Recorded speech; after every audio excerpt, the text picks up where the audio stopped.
Hare Krishna, Hare Krishna, Krishna Krishna, Hare Hare, Hare Rama, Hare Rama, Rama Rama, Hare Hare. Everybody together.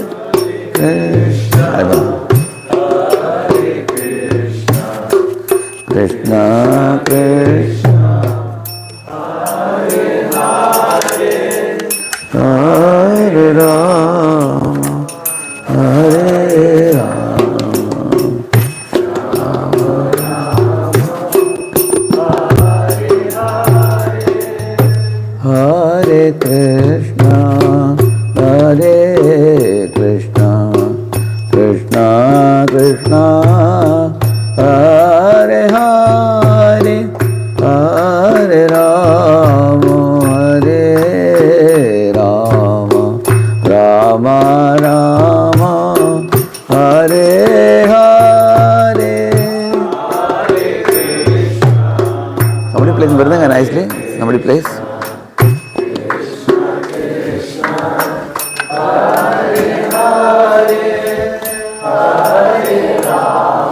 Yeah, that's it.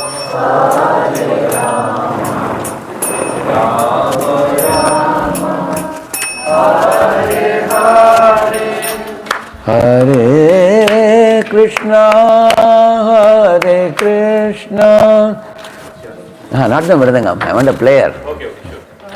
Krishna, Krishna, Hare Hare, Hare Rama, Hare Rama, Rama Rama, Hare Hare, Hare Krishna,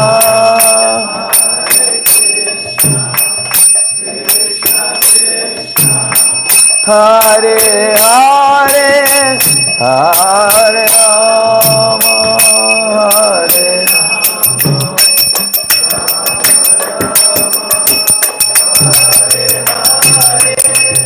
Hare Krishna, Krishna Krishna, Hare Hare, Hare Rama, Rama Rama, Hare Hare, Krishna, Hare Hare, Hare Rama, Hare Krishna, Krishna Krishna, Hare Hare, Hare Rama, Rama Rama, Hare Hare.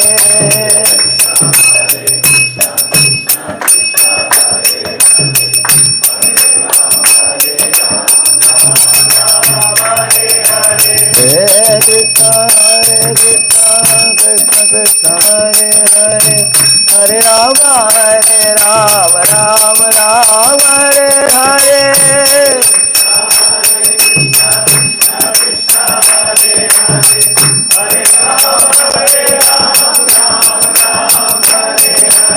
Jaya Radha Madhava Kunja Bihari Gopijana Vallabha Girivaradhari.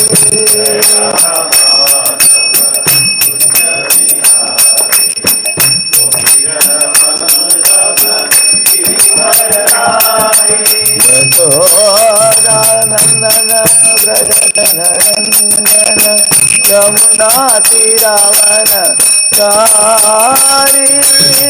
Yashodanandana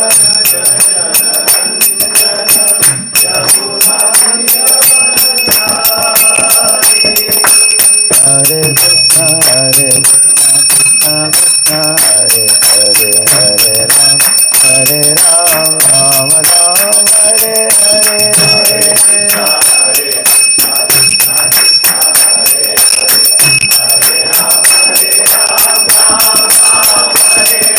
Hare Krishna, Krishna Krishna, Hare Hare, Hare Ram, Ram Ram, Hare Hare.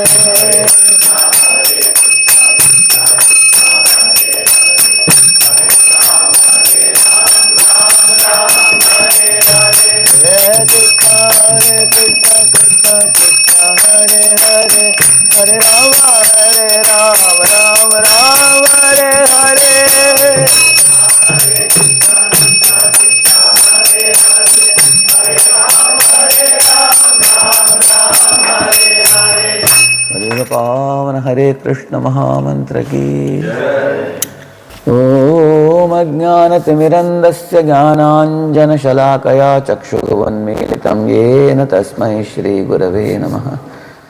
श्रीचैतन्यमनोभीष्टं स्थापितं येन भूतले स्वयं रूप कदा मह्यं ददाति स्वपदान्तिकं वन्देऽहं श्रीगुरोः श्रीयुतपदकमलं श्रीगुरून् वैष्णवांश्च श्रीरूपं साग्रजातं सहगण रघुनाथान्वितं तं सजीवं साद्वैतं सावधूतं परिजनासहितं कृष्णचैतन्यदेवं श्रीराधा कृष्णपादान् सहगण ललिता श्रीविशाखान्वितांश्च नमो ॐ विष्णुपादाय कृष्णप्रेष्ठाय भूतले श्रीमते भक्तिवेदांत स्वामिन्निति नामिने नमस्ते सारस्वते देवे गौरवाणी प्रचारिणे निर्विशेषा शून्यवादी पाश्चात्य देशतारिणे नमो महावदन्याय कृष्ण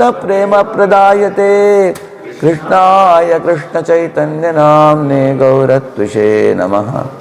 हे कृष्ण करुणा सिंधो दीनबंधो जगत्पते गोपेश गोपिका कांत राधा कांत नमोस्तुते तप्त कांचन गौरांगी राधे वृंदावनेश्वरी वृषभानुसुते देवी प्रणमामि हरिप्रिये वाञ्छाकल्पतरुभ्यश्च कृपा सिन्धुभ्य एव च पतितानां पावनेभ्यो वैष्णवेभ्यो नमो नमः।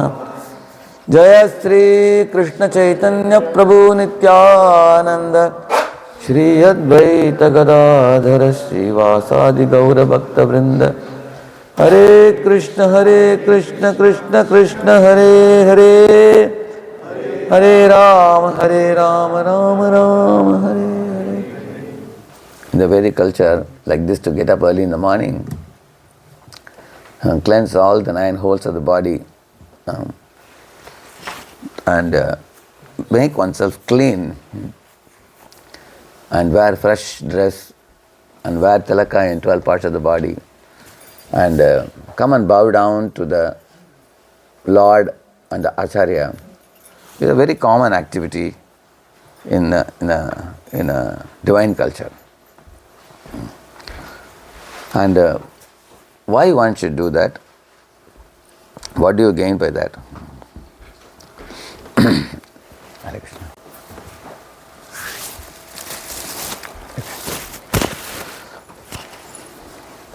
Let me tell you a story, after which I'll ask you one or two important questions based on that.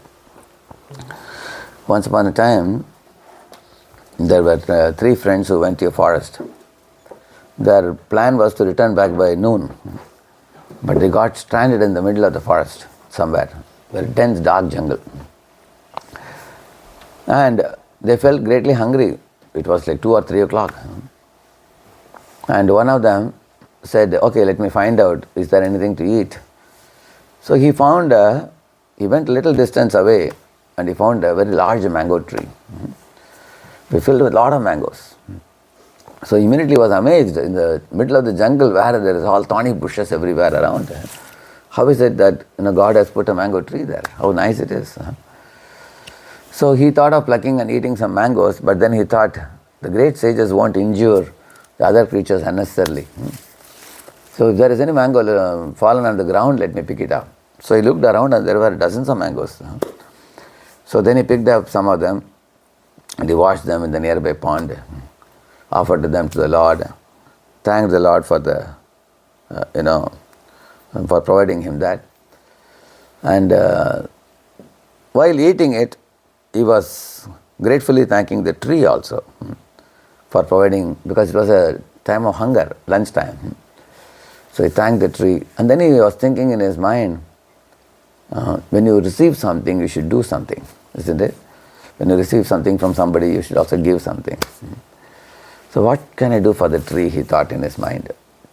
Then he sowed those 3-4 seeds of the mango and told the tree, so this is one small service I am doing for you. Tomorrow, in the coming months, your children will be born here. they will also become mango trees. And then he became happy, cheerful, thankful. Then he left the place and returned back to his friends and said, "Dear friends, don't lament anymore.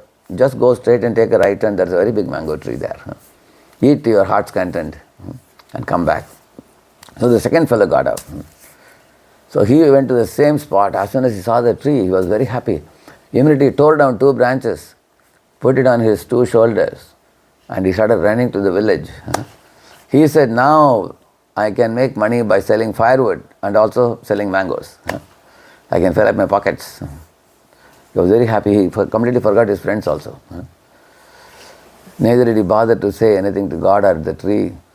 All that he thought was about making money.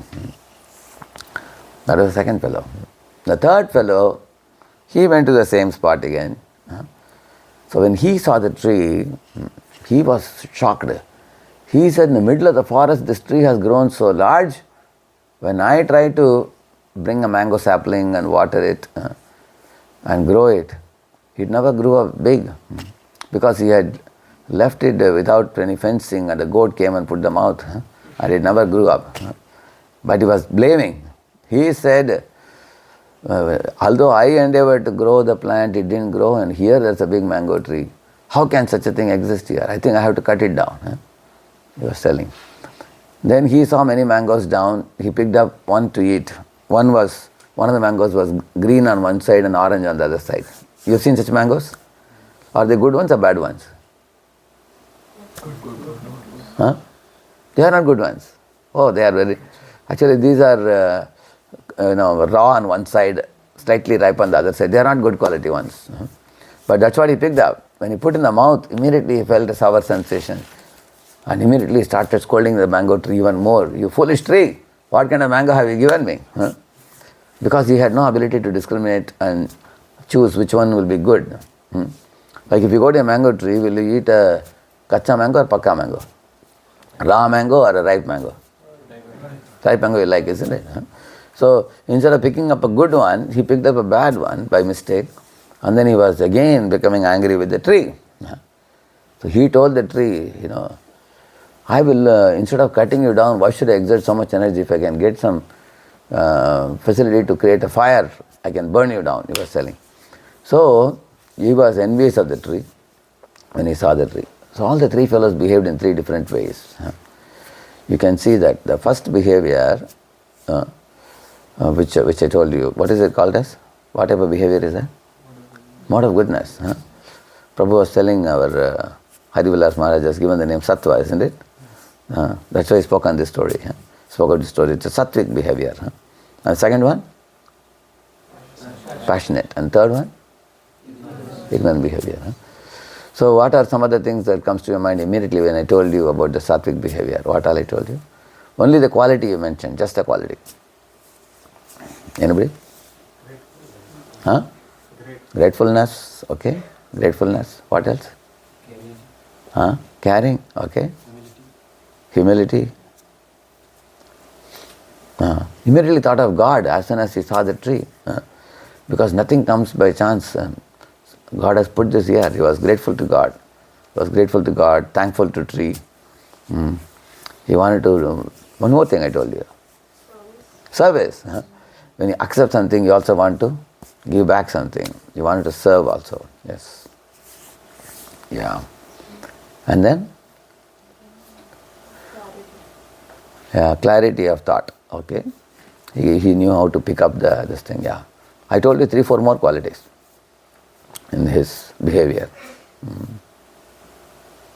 Like for example, he didn't even want to injure the tree by plucking a fruit. What to speak of cutting? Yeah, compassion. So he just picked up one of the mangoes fallen on the ground rather than pluck it or pick it or whatever. Also he was helpful in nature because he returned back and told his friends. He could have eaten the mango and gone away. He came back and told the friends. Is it not true? He was helpful to the friends. He was also cheerful. He was happy. He had a cheerful disposition. So his outlook is extraordinary. That's the way the Satwik outlook is. And the Rajasic person, the passionate person, What are some of the things comes to your mind?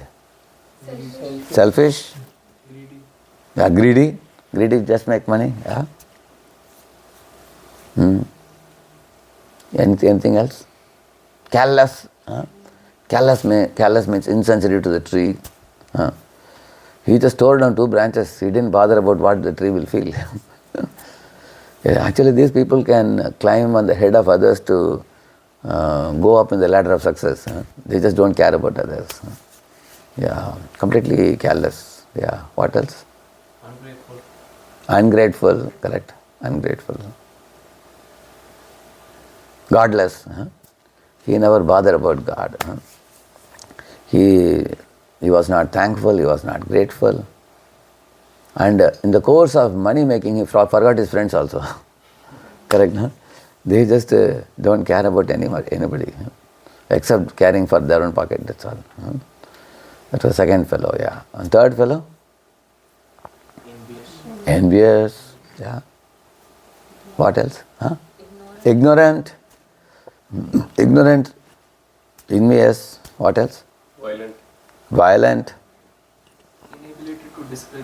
Inability to discriminate, correct. Very good. Destructive. Destructive mindset, yeah. Destructive mindset, inability to discriminate, ignorant, foolish, indecisive, or dull-headed, that kind of thing. Now you all captured that, you understood the 3 gunas. So you are walking on the road, you find a building with first floor, second floor and third floor. The first floor you find there is a permit room, beer bar, cabaret dances going on. There's a dim light, that kind of music is going on there. So that is the first floor. The second floor you go, there is a non-vegetarian hotel. People are eating crabs and geese and beef and mutton and all those things. Then there is also a gym. There is also a beauty parlor. Nowadays there is one for men also nowadays. One for women, one for men also. Beauty parlor. That's second floor. Then you go to the third floor. There you find there's a Govindas. There is also a yoga studio where people are doing pranayam, yogasanas, and there is also ISKCON temple. So if these 3-story building, first floor, second floor, third floor, if somebody sees while walking on the road, which floor a person is likely to go, a boy or a girl when they are walking on the road, where are they likely to go? And on what basis you can say who will go to which floor? On what basis? Yeah. Based on their interest. Based on the? On their own interest. So He is saying based on the interest, okay. So he has said about the interest, okay. Anybody else? Based on what? They will, yeah? Qualities and gunas. The qualities and gunas, okay. If somebody is in Tamaguna, he will go to which floor? He goes first floor. Somebody is in Rajaguna, second floor. Somebody is in Sattoguna, go to the top floor. Okay. Based on the gunas, based on interest. Any other point? Anybody want to add to this? Yeah? Effort, it doesn't take much effort. If you just go and press a button of a lift, you can go up. It's not a... Huh? Based on their association, their friends may take them also, correct, no? Their friends may say, come, let's go to the first floor. They may take them. Possible. Okay. Based on past conditionings. Based on the conditionings in their mind. Based on the conditioning. Because based on conditionings, we gravitate towards, some particular choice. The choices we make are often directed by our previous conditionings. And the conditioning is what we call as guna. The gunas, they make us make certain type of choices. But when you make those choices also, when one makes choices because of the past habits, by making certain choices you suffer. By making other choices you are happy. Correct, no? So generally living beings try to resist suffering or they welcome suffering. What do you think? There is a suffering. For example, look at the nature around you in this world. You will see that if somebody smokes, they get some lung cancer. Somebody drinks liquor, they get some liver cirrhosis or something. Somebody eats tobacco, they get some kind of ulcers in the mouth. Or somebody indulges in illicit sex with multiple partners and eventually they get sexually transmitted diseases and all. So these are all things you will find. For any act, erratic act, there is a kind of punishment system kept. You will see that. On the other hand, you do pranayam, for example, or you do yogasanas, or you do chanting Hare Krishna. You eat only vegetarian food offered to Krishna. So you will see many people very hale and healthy. And there are people even at the age of 70 or 80, they look like young people. You've seen that? How is that? How many of you seen yoga teachers? They look very young. You've seen that? That means some of the right activities you do, it gives you a reward of healthy body, healthy mind, healthy soul. You do wrong activity, there are punishments given. Correct, no? You can see with your eyes. What I am talking is not something up in the sky. I am talking something right in front of you. You can see in this world around you. For example, if we engage in these kind of sinful activities, which the Srimad Bhagavatam says as illicit sex, meat eating, intoxication, gambling, then there are 5 punishments kept for that. What are the 5 punishments? The first punishment is you have to spend money for them. They don't come free. You have to spend. Second punishment is the suffering that comes from it. Just now I told you what are the sufferings. Thirdly, doctor's bill. In America, doctor's bill is small or big? Pretty big, isn't it? Much more bigger than India. And fourthly, police involvement. Like somebody drinks and drives, there is going to be an accident, isn't it? Somebody is doing some drug peddling, there can be a problem. Correct? No? Police may be involved like that. Somebody is eloping with someone else's wife or whatever, and there can be murder, killing, like it's called triangular love, we call it. Like one man, one man is chased by 2 women, or one woman chased by 2 men. There can be triangular love, and that can lead to shooting, killing. Then police involvement comes. So you will see that's the 4th one. And the 5th one comes after death, which is Yamadutas, constables of Yama. They will come to take him for special treatment. They will be given VIP treatment after that. So these are the 5 punishments that one gets by indulging in sinful activities. So these punishments, at least the first 4 you can see with eyes. The 5th one, Yama, somebody was telling, Prabhuji, Yamadutas really exist. I said, if you don't believe, wait and watch. And the death comes, you will see. But these 5 are there. 5 types of things are there, isn't it? On the other hand, think about walking the right path. So instead of purchasing sinful commodities, you purchase divine commodities. For example, you purchase a bead bag. Is bead bag very costly? If you go to Vajakripa Prabhu and request a bead bag, freely he'll give you. Bead bag and japa beads. In America, it's a first world country. Many of the temples you go, they just, books are lying on the table. Anybody can pick up also. They just keep one box, you put a donation. Our boys in Boston, first when they took a room, and so they had shown the room to me. I saw a table, chair and all. I said, oh, you have already furnished the room with table, chair. They said, we didn't buy it. It was lying on the road, we took it. Because they say if somebody doesn't use anything, what they do? They just keep it outside, you can pick it up. Correct or not? Isn't it? So, it's a country with lavish facilities. So, getting a bead bag or a Bhagavad Gita, is it very difficult? The most important 3 things, ABC. A for association once in a week. Bhagavad Gita 1 page a day. Chanting 1 round a day. This is what I tell new people. Once a week, once a day, and 1 page a day, and then 1 round of chanting. So to do these 3 things, is it costly to get these facilities? Weekly program you don't charge. And Bhagavad Gita you get a free copy also. Chanting bead you get free. That means the very first thing, for sinful deeds you need money. But for spiritual deeds you don't need any money. In fact, the prasadam also is free. D also is free. One man came to Chowpara temple on a Sunday. He saw the big plate of feast prasad is free. He said, next week I'll bring my wife and children also. He brought, them also came. Then he came to know there are weekly programs going on in different parts of the city. He thought evening you don't have to cook at all. Huh? Every day go to one program. Huh? He went to different program. Now he's a counselor now. he's taking care of 50 families now.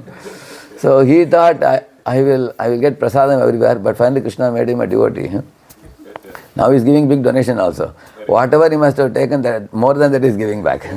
Now, so you will see in the path of devotion service, you will see there is no expenditure in the beginning for getting the commodities. And those guys are getting the sinful activities, and secondly, what is the second thing I told you they get?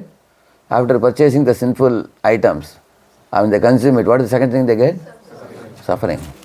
That means they are paying money for suffering. Is there any fool in this world go to a shop and say, please give me some suffering? Actually they are purchasing suffering, correct or not? When they buy the sinful activities, they are purchasing suffering, foolishly. So, but devotees are not even purchasing. They get free of cost things, which gives them bliss. Anandambudi Vardhanam. You chant Hare Krishna, it's calming to the mind. You read Bhagavad Gita, you get discriminative power.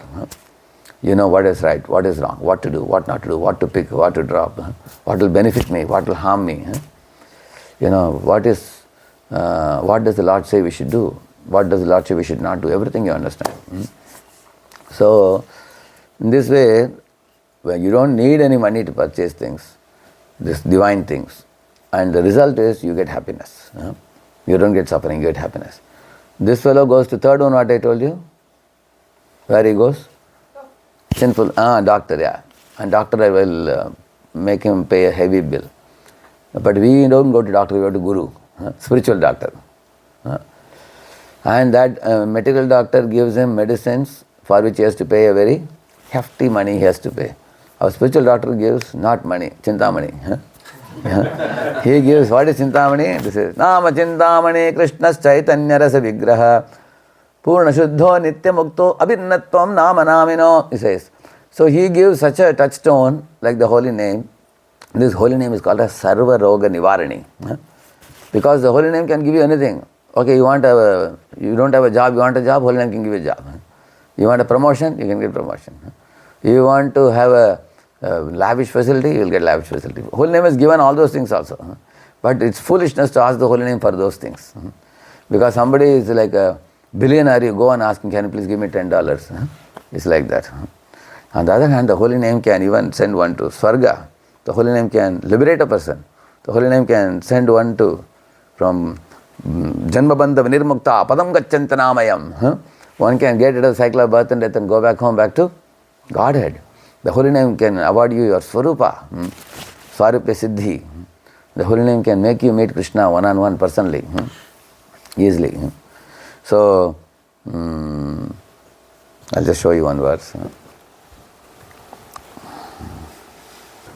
One of you read this loudly? You can take this mic, I think. You can take this mic. We have only one mic, I believe, right? You can read this? I can read it? Okay, you can read it. You can read it, yeah. Whether chanted correctly or incorrectly, knowingly or unknowingly, carefully or carelessly. And we are very famous, we know, we chant carelessly, right? Yeah. The all-powerful name of Krishna will always give results. The unlimited glories of the holy name cannot be understood with logic, reason or intellect. Only by faith, devotion and constant chanting can one realize the greatness of Sri Nam. In this dark age of Kali, Krishna Nam? Krishna Nama is the easiest, quickest, safest and surest way to attain spiritual perfection in love of God. In the matter of self-realization, Nama Japa is the king of all sadhanas. Chanting Krishna's sweet name purifies the heart, sanctifies and steadies the mind, destroys the 6 enemies, lust, anger, greed, envy, illusion and madness, stops birth and death, dissolves sins, scorches samaskaras, annihilates attachment, induces detachment, uproots desires, empowers one, makes one fearless, removes illusion, bestows supreme peace, delivers prema, reveals the Lord and his dham, shows one swarupa, showers bhakti rasa and engages one in his nitya seva for the pleasure of Radheshyam. What more you want? See, he does everything. Actually, holy name does everything. Just see what an amazing. Actually, you cannot get any one item in this world like the holy name. You can see that beginning with material commodities, the holy name give you up to Krishna, and everything in between also, A to Z, can give everything. So, and then further you will see here. All of you repeat this. Ishadvikasi punaha dekaya nija rupa guna chitta hari loya Krishna pas purna vikasita haya braje more jaya loya dekaya more swarupa vilas more siddha deha diya Krishna paase rake giya ye dehe rakko re sarvanash. He's saying, such is the power the holy name manifests. The Lord manifests. When His holy name starts to blossom a little further, it then reveals His own divine form and qualities. That is, Ishad Vikasi Punaha. When you keep chanting the holy name better and better, Dikaya Nija Rupa Guna. It shows Krishna's form to you. Because within the name, there is form. And then Krishna's qualities will manifest. Then Krishna's leelas will manifest. Very wonderful leelas will manifest. So, and then Chitta Hari Loya Krishna Pas is saying. Then it takes, that's the holy name, steals my heart and takes it to Krishna's side. Krishna Pas. Purna Vikasita Haya means when the flower of the holy name is fully blossomed. Where it takes me? Braja more jaya loya. It takes me directly to Braja. Dikaya more swarupa vilas and reveals to me His own love dalliance. And this name awards me my own eternal spiritual body. More siddha deha diya. Right now all of you are chanting Hare Krishna. This is your sadhana deha. And when you become liberated and go back to the spiritual world, you will have siddha deha. Siddha deha is the spiritual body. And then he is saying, more siddha deha diya. Where it takes you? Krishna paase rake giya. He is saying, it keeps me right by Krishna's side. Ye dehera kore sarvanash, and completely destroys everything related to this mortal frame of mine. Which means the gross and subtle coverings are nullified by the chanting of the holy name. So, in this way I told you, for when you go to the sinful people go to doctor, material doctor, and the divine people go to spiritual doctor, which is, who is the spiritual doctor I told you? Guru. Yeah. And Guru gives what gift?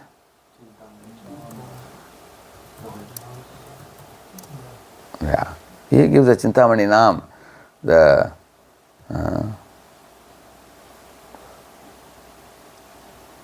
all of you repeat this verse. Shariram yadavapnoti yachapyutkramati ishvaraha grihitva itani samyati vayurgandhani vashayat. What is the translation, one of you? Who has the mic with you? Yeah. The living entity in the material world carries its different conceptions of life from one body to another as the air carries aromas. Thus he takes one kind of body and again quits it to take another. Yeah. So, right now we all are seated in a particular type of body. You are the knower of your body. Correct, no? You know, what is going on in your body, you know it. Whereas the Lord is the knower of all the bodies. He's saying, Kshetrajñam chapi mam vidhi sarva kshetreshu bharata. He knows all the body. Because he is there in your heart, my heart, everybody's heart as a super soul. But you are only in your body, you know about your body. So while you are seated in the body, surrounding you is your mind. And surrounding your mind is the body which you see in the mirror. So your body is like a hardware, your mind is like a software. So the mind is like somewhat like a USB stick or a hard disk or something like that. And your body is like the computer. So just like in your USB stick, say you have written a program. Now you want to debug the program. You have to put it only in a computer, then only you can debug, correct, no? Can you put that USB stick in any other machine, in a car or in some other milling machine, drilling machine, anything? Of course you can put it, but you can't do any work in that. When you put it in the computer, then it opens in the screen. Then you can go to the program and debug it. Similarly, the subtle body, only when it is fitted in a human body, then only you can debug the impurities in the mind. When you fit it in any other body, like cat's body, dog's body, 8.4 million, you will not be able to debug. It will remain as it is. So those animals, then what do? They don't do anything. They just eat, sleep and wait and defend, that's all. And then that means their mind remains unclean. Impurities are there. They work off their karma. Whatever suffering they are supposed to get, they get. Whereas in human body, you can mitigate your sufferings by debugging the program. Like when I used to be in a company, I used to write this machine design programs for bearings of pumps. So sometimes the program would be like 3,000 lines. 500 lines would get proper, and then it will get stuck there because there's a bug there. Once you remove the bug, then another 300 more lines will run. It will go gradually. I used to debug the program. When all the 3,000 lines are perfect. In those days we had Fortran. After that many other things came. So when the full program is running, how do you feel? You feel happy or unhappy? Most happy. I would be dancing because after that I am supposed to teach 20 people in our department who will use the program. When you do something wonderful, somebody uses what you have done, you feel even more happy, isn't it? So in the same manner, when you cleanse the mind, debugged your mind, you feel very happy. After that you feel very joyful after that. But it is true even in this world, in this room for example, imagine everybody ate prasad, there is rice and dal particles are all sticking to the ground, and somebody comes running and their leg also is stuck with rice and dal. Do you feel nice? You feel uneasy. Unclean place is never nice. When you clean up and you dry it up, then you feel very nice. In America I saw in washroom also, when people go, after bathing you are supposed to wipe the water, correct? No? They don't like any water below, correct? No? They clean it very nicely. So mind also, if it is clean, it makes you happy. If it is unclean with lust, anger, greed, pride, everything is like a broken piece of glass. It's useless and it is harmful also simultaneously. So we have to cleanse them. And the cleansing is done by the holy name. So here he gives a nice example. When the air goes, it always carries a smell. Sometimes there is a garden, it carries fragrant smell. Sometimes when a train goes in a jungle, there is some dead animal or something, it carries some nasty smell, correct? No? So the air becomes like a vehicle to carry. Similarly, your mind becomes a vehicle for the gunas. For example, somebody wants to eat all kinds of dirty things. Like you want to eat crabs, you want to eat geese, you want to eat beef and everything. So their mind is impure, and that impure mind takes them to the body of a pig where they can eat anything they want. Pig eats all kinds of dirty things, it eats like that. So the mind is the carrier of good karma vasanas and bad karma vasanas. That's what he is saying here. It's a vehicle. It's like the program. It's like a debugged program or non-debugged program which has impurities. So, and how do you detect the virus and remove the virus? That is the chanting of the holy name. Chanting of the holy name is like a virus scanning and virus removing software. You put it, like in those days there used to be one Trojan. You know Trojan? Oh, Trojan is a dangerous virus. Once it gets into your computer, computer will be doing two things. Either the computer hangs or the computer goes, it will open any file without your permission. You never told him to open. So many files it opens. As if somebody ghost operates the computer. It's like that. You'll be wondering why so many files are opening. Similarly, our mind has two behaviors. One is hanging is tamoguna. And opening different things, going here, going there, mind going crazy is rajaguna. Yeah. Like night, for example, if you sleep less, you slept only 4 hours someday, your brain gets heated up. Next morning you get up, you're irritable with everybody. And people are wondering why this fellow is like this today. Your eyes are bloodshot, face is big. Like you have seen some people like that. Because you didn't get adequate sleep. You're going to be heated up with everybody. So you behave very crazily. And in case night you slept 12 hours, daytime 4 more hours you slept, then what happens? You become Lazy. Prabhupada said, if you sleep more, you become lazy. If you sleep less, you become crazy. Prabhupada said, this movement is not for lazies and crazies. And get up, go beyond that, he said. Then one has to go beyond quickly. Of course, any lazy, crazy person can come into this movement, but we have to quickly go beyond that. Because lazy means tamaguna. Crazy means rajaguna. So we have to go beyond lazy and crazy. We have to go to the sattva. In sattva, a person is calm, cool, collected, cheerful, creative, innovative. And a person can think very clearly. You can discriminate what to do. Because the sattva means you think and speak. You think and act. Rajoguna means you act and regret. Tamaguna means you neither act, you neither think nor act. That is tamaguna. So, here Lord Krishna is telling that we carry different conceptions of sattva, rajas, tamas in our body. How do you carry in the body? Body is actually just like a machine for the soul to sit there along with his mind. So mind is two commodities Lord has given you, one mind and one body. Mind is for storing desires and body is for executing desires. Mind is like a microprocessor. Microprocessor writes the program and servo motors move. Like in our body also we have linear rotary movements, correct no? So the servo motors move. I used to work in a CNC machine, so I used to write a program in the microprocessor. And then the linear rotary movements will happen because that's very easy. Once you write the program, it can be activated like robo you do, robotics you do. It's like that. So the body is like a servo motor, with all its servo motors. So our body's movement is going to be based on what program you write in the mind. Because I've seen it with my eyes. Like when I went to one of the rooms, I saw the door was slightly open. I opened it to meet the student, and I saw he was doing agarbatti for the Lord, worshipping the Lord. I was amazed. Already a student is a devotee. I got a ready-made devotee in one hostel when I went. In his table there was Bhagavad Gita as it is, because his parents were devotees. He was already worshipping. As soon as he saw me, offered obeisances, and then immediately I connected him to program. Immediately, I went to the next room. There also the door was slightly open. I slightly opened it. One boy was smoking cigarette. Both the fellows are releasing smoke. One is one is a divine smoke, another one is nasty smoke. Because both these fellows have two different conditionings, correct no? Yeah. One fellow is trained, see, both their mindsets are different, correct no? That mindset carries the conception, you see. See what Prabhupada writes in the purport. Here the living entity is described as Ishvara, the controller of his own body. If he likes, he can change his body to a higher grade.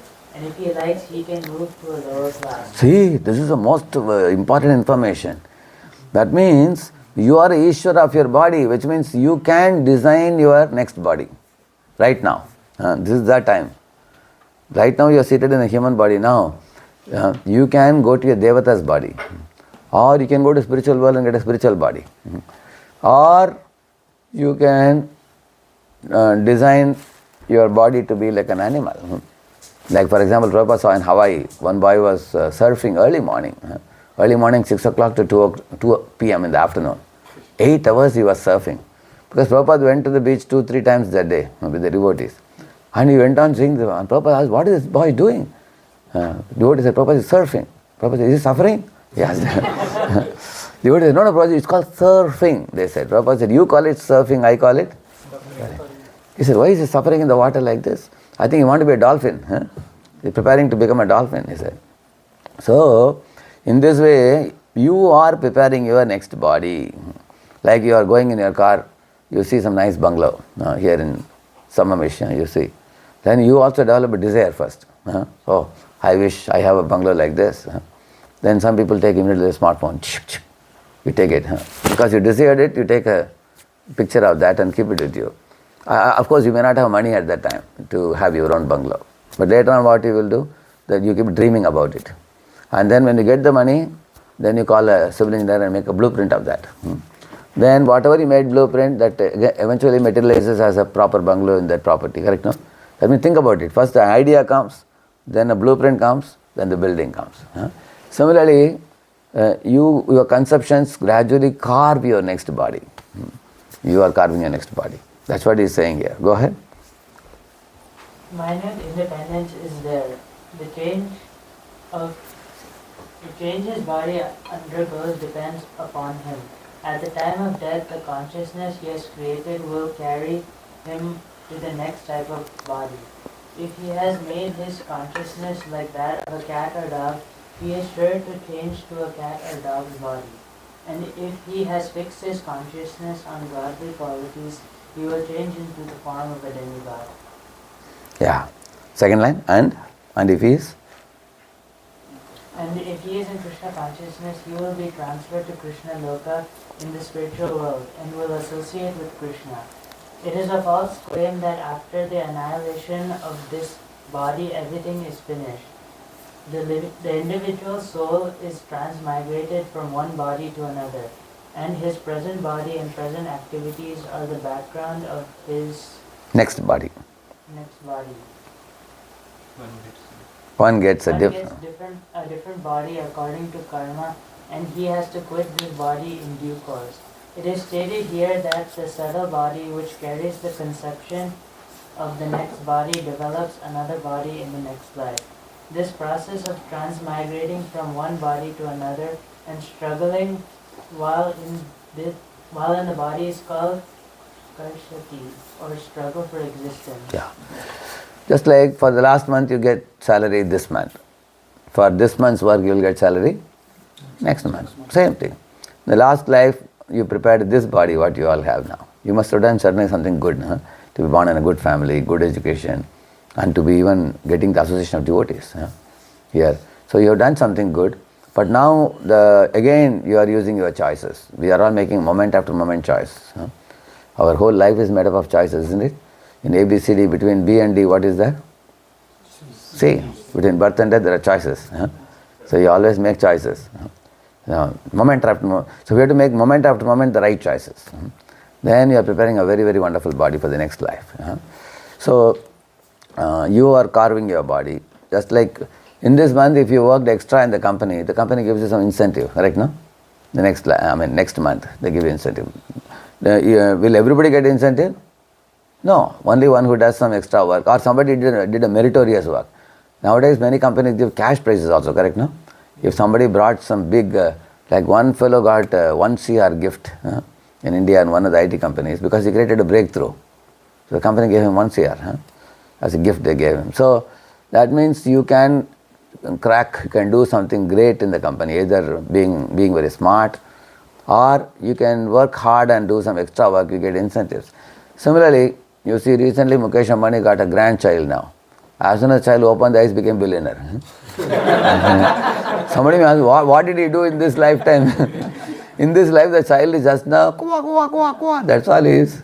And he's becoming a billionaire now. Because he's done his homework in the previous life he has done. And he is receiving the fruits now. So any intelligent person should know that, my action doesn't mean only with the body. Action with your thought, with your words, with your deeds. All these things. So when you chant the holy name, all these things become spiritualized. When you chant the holy name. For example, you will see that if a Kohinoor diamond has multiple colors, correct? No? Similarly, you will see that if you keep the color comes on this thing, the color of an object, it reflects on the next one. Similarly, you will find that Prabhupada gives example of the shank. When Krishna came to Dwaraka and blew the shank is what color? White. But it became pink because of Krishna's lips. The whole thing became pinkish because of touch with Krishna's lips when he was blowing the shank. Similarly, by coming in contact with the holy name, we become spiritualized, like iron rod put in fire. We become spiritualized, our thoughts, our words, our deeds. And that is real intelligence. It's in our interest we should do that. So the holy name is available, the spiritual items are available free of cost, and they produce happiness, and they take you to Guru, and the Guru awards you the holy name. And instead of Yamadutas coming, who will come in your life? Vishnudutas will come. Yamadutas will take the fellow below, and Vishnudutas will take them above. Take the devotees above. It's just the opposite. So those who indulge in sinful activities, they get 5 bad things they get, and those who engage in devotional activities, they get 5 things which take them back to Godhead, you see. So that is why the chanting of the holy name should be taken to the heart very seriously. And one last thing I'm going to show you a short video clip. why are successful people waking up at 4 a.m. and not a different hour? What is the secret behind it? Well, they know how their brain works, and they take advantage of their brainwave states and brain chemistry. The brain produces electrical patterns, often referred to as waves. When you're first awake, your brain operates at around 10.5 waves per second. The range from 8 to 13 hertz or cycles per second is the alpha stage. It's been called the gateway to the subconscious mind. But when you wake up this early, you are between theta and alpha. The mind is capable of deep and profound learning, being fully aware and focused with an effortlessly calm mind. In other words, you don't have to work as hard. You are not thinking. You just relax into the moment. Another important fact known by all successful people is when you wake up, your subconscious mind is most impressionable and soaks up information like a sponge. Whatever you hear, see, or are exposed to in the first 20 minutes will affect you and set the tone for the rest of your day. This is why they meditate, listen to affirmations, and not checking their social media and emails so early. They choose consciously their tone of the day, being focused and positive and not being distracted. They choose to go to bed early and use the premature hours of each day in their own advantage. They make up a routine of waking up before the sun starts to shine and go to sleep after the sun goes down. Why do they go to bed so early? Between 10 p.m. and 2 a.m. is where you can get the most from regenerative and deep sleep. After 2 a.m., sleep lacks the quality that you need as it becomes more superficial, chronically depriving your body of the regenerative sleep which you can enjoy between 10 p.m. and 2 a.m. makes you wake up in the morning even more tired than when you went to bed. The human body is closely linked to the day and night cycle. That is why, within 1 or 2 hours after sunset, your melatonin levels start to rise. This is how your body's telling you that it's time to go to bed. At midnight, melatonin levels reach their highest value, and after this, they start decreasing gradually. 10 p.m. is when your body reacts as a result of the increment in the melatonin levels. This period of transformation in your sleep cycle brings along a more intense metabolic activity. This one is responsible for the repair and restoration of the whole body. In order for this 10 p.m. reaction to take place, your body needs to slow down, which translates into reduction of your mental and physical activity. If you're still awake, there is a phenomena that takes place at this hour called second wind. This is caused by the rise in mental activity and energy that your system has at 10 p.m. Nevertheless, you can only feel what the second wind's value is truly about if you are asleep at 10 p.m. Studies show that if you go past the 10 p.m. bedtime, you'll find it more difficult to fall asleep. Also, you won't be able to enjoy refreshing sleep, which will lead to significant weariness in the morning. Small things matter, so even the simple shift in your bedtime hour from 11 p.m. to 10 p.m. can make a huge difference regarding the quality of your sleep. Moreover, there are high chances that you'll wake up in the morning feeling energized and ready to start the day. This happens because you allow your system to go through its natural neurochemistry and you take advantage of this wave that it's on its way before 10 p.m. Moreover, your body also benefits from the metabolic changes that naturally take place as the clock ticks 10 p.m. If you are among those that usually fall asleep well past 10 p.m., you should consider changing the situation. Set up a goal to go to bed earlier by 15 to 30 minutes each week until you hit 10 p.m. bedtime goal. Early risers like Apple CEO Tim Cook, Oprah Winfrey, and Dwayne Johnson choose to greet the day at the crack of dawn because that's where motivation is created, and they don't need to ask for it. That silence of early morning hours is what helps them use their potential to the maximum. Successful people choose to use every minute available in a day because their life's purpose is higher than any other short-term pleasure or comfortable bed mattress. They instill this habit of waking up early in their DNA because they understand how a strong and consistent routine can support a successful life. The human brain can work at its maximum potential when it doesn't have to multitask. The quality level of work is highly dependent on the level of focus. When there are no distractions and noises to disturb concentration, the brain has a great capacity to focus on certain tasks and thus generate a balanced rate between quality and work. Successful people are aware of this, and they use their alone time in the early morning to take full advantage of their brain's functioning capacity. High achievers understand that premature hours of the day allow them to make better decisions as their energy levels are at their peak. Those who live a grand life understand that early morning willpower helps them to achieve high levels of discipline. A disciplined morning guides them towards a whole day of discipline, and this is exactly what supports their successful life.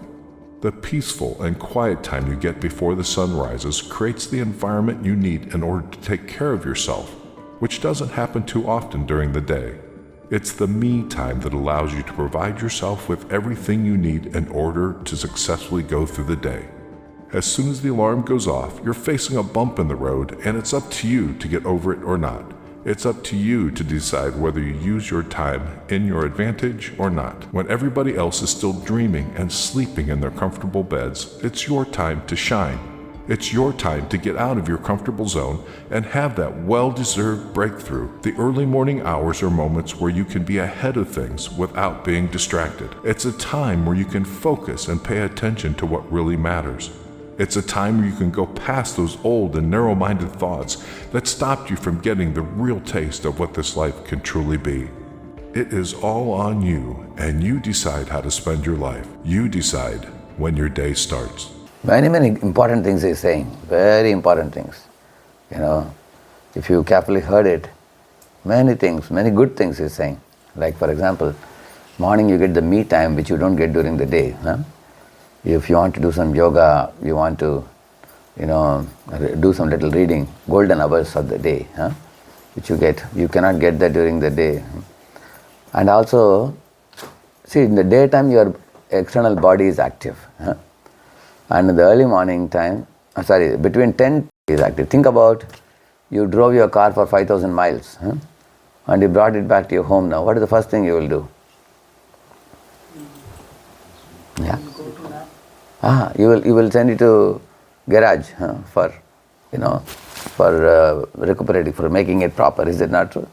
For servicing, you will send it to the garage. Similarly, your whole day your body is active, correct? No? The night, by the time you go to bed at 10 o'clock, and that is the time your body starts secreting many kind of chemicals in different parts of the body. Like if you just, somebody is sleeping, you go and sit near them and see in the night, you will hear some sounds. You heard the sounds?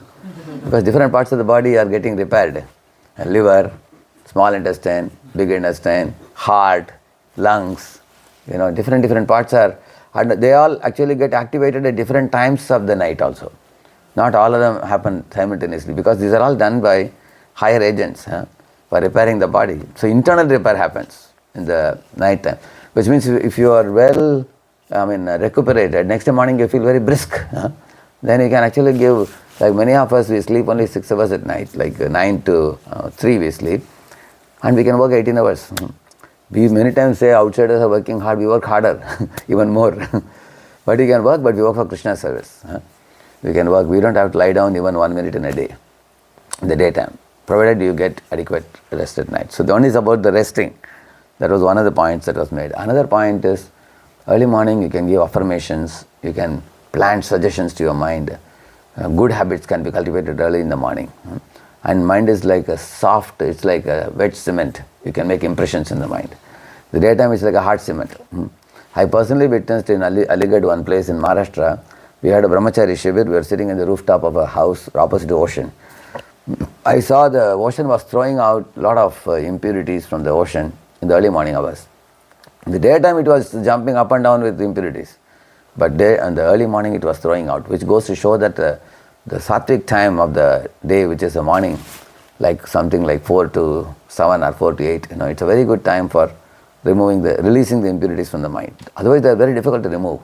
The early morning hours, by chanting, you can release the impurities from the mind. So that is another advantage of rising in the morning. There is one fit tuber. He will show. He also teaches some very important things about the morning. Just a minute. अगर 8 बजे school जाना है तो 6 सवा 6 बजे तो उठना ही पड़ता था. ये हमने आदतें खुद ही बिगाड़ी हैं. I get up at 4 o'clock. ऐसा दिन कोई नहीं हुआ है मेरी जब से मैं पैदा हुआ हूं तब से आज तक कि ऐसा दिन कभी नहीं गया कि मैंने उगता सूरज नहीं देखा।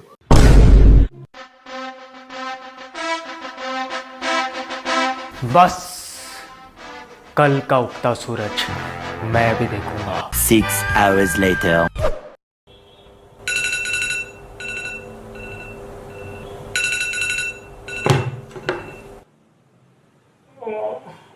अरे क्या रखा है उगते सूरज में, बाद में YouTube पे देख लूंगा। और अक्षय कुमार ने तो हाउसफुल 4 देखने को भी कहा था। छोटी छोटी बातें पकड़ने लग गया छोटू। छोड़ो, सो जाते हैं। If you wake up late and less energetic, or you are tired of snoozing the alarm, then in this video I'm going to share with you some of the most practical ways to wake up early in the morning, daily, hassle-free and full of energy. So without any further delay, let's get started. Hello friends, welcome to FitTuber. Let's first quickly discuss why you should wake up early. Because when you focus on the benefits you will receive, it becomes much easier to actually develop and stick to the habit. One thing is certain, early morning is the time of least distractions. Our minds are also the calmest, making it a time of absolute focus and productivity. The environment is undisturbed and pure, an ideal time for yoga, meditation and workout. The power of getting something done by lunch, which was hard to achieve otherwise by the end of the day, is something you wouldn't want to miss. No wonder there are so many successful people who swear by the benefits of waking up early in the morning. But let's face it, we need some concrete and practical steps that will actually make us wake up not once, not twice, but daily and with ease and energy. First and the most important step is to sleep early. Let's accept to sleep early is actually a bigger challenge than to wake up early. But if you do so, be sure that half your job is done. Obviously, it's easier for a person to wake up at 6 a.m. who goes to sleep at 10 p.m. than who goes to sleep at midnight. Do you know that the melatonin levels begin to rise after sunset? This is your body's signal that it is now looking for rest. Studies have shown that it is much easier to sleep by 10 p.m. than at 1 p.m. in the night as the melatonin level begins to drop. Higher the melatonin level, easier it is to sleep and better will be the sleep quality. So even nature wants you to sleep early. But you could argue, if that is true, why don't I feel sleepy at 10 p.m? Well, that's because these gadgets interfere with our natural sleep tendency. Once turn off your gadgets, switch off the lights of your room and see how your body will fall into slumber. The idea is not to stimulate but to calm your mind. See, when I sleep, I put two cotton in the ears. I blindfold my eyes, completely pitch dark, then you can sleep very nicely. And the room is supposed to be dark, that's what he's saying. So that you can sleep early. It can be done by reading a light book, or you can listen to soulful music in dim light, or you can fill your room with calming fragrance using essential oils, or you can take a cold shower, or you can massage your feet with sesame oil, you can meditate, you can do some breathing exercises. Anything that calms your mind is conducive. You can actually set an alarm daily 1 hour before, reminding you to prepare for sleep. Just like preparation is the key to success in an exam, preparing your body for sound sleep is essential. Now, to sleep early, it is important to go to bed early. And for that to happen, you have to have your dinner early. Keep it light. If you overeat or eat unhealthy food, you are reducing your chances to wake up early. Have you noticed when you overeat at a party, even though your sleep time may be similar, but you will feel much more resistance to wake up the next day? This is because a lot of energy goes into digesting heavy food, and as a result, the next day you just wish that your boss is on leave. There are some foods that will help you sleep better and faster. Lukewarm cow milk 30 minutes before sleeping tops the list. You can add sleep-promoting herbs like ashwagandha, saffron, nutmeg, turmeric or cinnamon to milk to enhance the effect as per your liking. Avoid stimulating drinks like tea and coffee after 5 p.m. Even you should avoid working out late in the night. They can disturb your sleep cycle. Living in the northern hemisphere due to Earth's magnetic pull, it is advisable not to sleep keeping the head to the north. East is the best direction for us. Sleep on the left side. It promotes digestion. These seemingly small things will tremendously improve your sleep quality, helping you wake up fresh and energetic. The next step is to prepare your mind to wake up early. Remember how when you had to catch a flight at 6 am, you were already up 5 minutes before the alarm could go off. How does this happen? It's because consciously or unconsciously you were preparing your mind to wake you up at 4 am. Else you would have missed the flight. You know, our grandmothers would say, what time you want to wake up, just tell that to your pillow and sleep. It will wake you up. What they mean is to consciously feed your mind that I have to wake up tomorrow at 5 am. You can verbally speak it 5 to 10 times before sleeping. If you think it is a bit silly, you are underestimating the power of subconscious mind. But then there was a flight to catch. What's here to miss? This brings me to our next point. Give yourself a good reason to wake up. By good reason, I don't mean that you have to drink water or brush your teeth. A real good reason. Let's say I will focus on my health now, so I will go to the park daily for a walk. I will start practicing yoga so that I remain calm and focused throughout the day. I will study in the morning so that I have more free time in the evening. I love reading books, but I don't get time in the day, so I will do that early in the morning. I will focus on my hobby of writing. It can be anything. It's simple. If someone asks you to wake up early to play cricket, you will wake up. But if they ask you to wake up for no good reason, you will keep sleeping. So consciously feed your brain with a strong reason. Now in the morning, when you actually hear the alarm, all that preparation goes for a toss. The world seems unreal at 5 am and you just want to abandon everything that you had decided and go back to sleep till eternity, isn't it? But wait, the fact is... These are the points. Sleep early. Instead of sleeping at 1 am, sleep at 10 pm. Set a reminder 1 hour before to prepare for sleep. Actually, the pupils get dilated if you are watching the electronic media. So at least 1 or 1.5 hours before sleep, one should not watch. And get on the bed early. Have your dinner early, he said. Because your heavy dinner spoils your sleep. So we have to eat early. There are many devotees in America and my travels. I found that they are eating early nowadays. Focus on sleep quality. Avoid head to north because the magnetic rays are going. So keep your head to either the south or the east. And then prepare your mind. I'll wake up at this time tomorrow. And then give yourself a good reason. There has to be something valuable to do in the morning. I want to read, or I want to hear, I want to chant. Something solid should be there, otherwise there is no reason for us to wake up. And especially, for example, in March month, many of the companies have to finish their, submit their balance sheet. So people are very active. So you have a good reason to wake up, people will get up, isn't it? So if you have a reason, you will get up. So somehow past the first 10 minutes is saying, don't hit the snooze button, keep the alarm clock away. So these are some practical, very valuable tools I found. Is that it's those first 10 minutes that are the most difficult. If you somehow conquer them, you will wake up. It's like when opening a tightly closed cap of a bottle, the initial effort is the most difficult. After that, it is a cakewalk. So to open the cap with ease, you just need to find ways to somehow pass the first 10 minutes. One thing that you can do is to keep your alarm clock away from your bed, so that when it rings, you have to get up from your bed to turn it off. Don't snooze. So now I have told you, in summary, in the morning talk now today, I spoke about Sattva, Rajas, Tamas. I told you the story of those 3 men who got the mango tree. Then I told you about the 3-story building, Sattva, Rajas, Tamas mentality. And I asked you, so somebody said about interest, somebody said about taste and everything. So actually the taste, we have a Sattva-guna taste, a Rajaguna taste, a Tamaguna taste. So the taste actually is in the mind, and then the mind goes for choices. And many things we learnt about the 3 gunas in detail. And then we went to the Bhagavad Gita shloka, Shariram Yadavapnoti. Our mind is a carrier of conditionings, birth after birth. What you do now, as you sow now, you reap later. Or what you weave now, you will wear later. So we are all weaving our next body, and we will be wearing that body in future.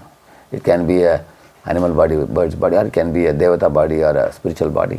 So we all are weaving our next body by our thought, word and deed. So then I told you that, I showed you the shloka. Then towards the end I came to this point of rising early in the morning, because if you sleep early, rise early, for spiritual activities the morning time is sattva, daytime is rajas, night time is tamas. So if you have a regular habit of sleeping early, you will always be fresh. Throughout your, I have been doing it for last almost 25 years. I sleep early and rise early, and I feel very, very fresh during the day. Sometimes people ask me in the end of the day, Prabhu, you don't feel tired? You don't feel tired because you have slept enough, body is well rested, you won't feel tired. And also the early morning time is for chanting, japa, giving positive affirmations, thinking something very creatively, innovatively. And daytime between 9 to 3, 9 to 2 or 9 to 3 is a very good time for doing your vital activities, because your energy level is very high during that time. So you can use your, put your full high energy needing activity should be done at that time. Then the time between 2 to 6 in the afternoon, that is the time, little dull time it is, the second part of the day. That time you can, maybe you can make some plans on what I will do tomorrow. Some kind of, you can take your calendar, you can do some things and planning, those kind of things.